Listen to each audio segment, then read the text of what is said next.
ग्रिष्णेश्वर 12 ज्योतिर्लिंगन मां जेको लास्ट नालो ईंदो आहे ग्रीष्मेशम च शिवालय।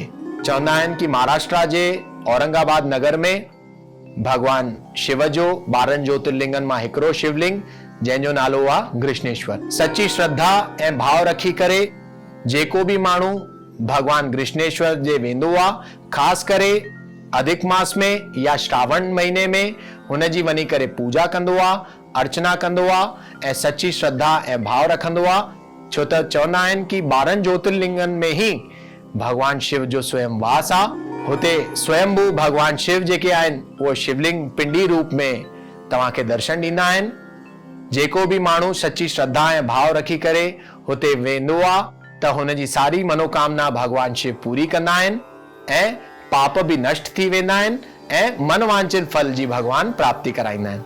त मां उम्मीद तो कयां कि अधिक मास में या तो श्रावण जे महीने में तव्हां पंहिंजे परिवार जे साण तीर्थ जे लाइ जरूर निकिरजो ऐं थी सके त महाराष्ट्र जे ग्रिष्णेश्वर जे शिवलिंग में या कहिड़े भी ज्योतिर्लिंग में वञी करे दर्शन कंदा त तव्हांजा सब पाप नष्ट थी करे सुख संपदा धन धान्य जी तव्हांखे प्राप्ति थींदी।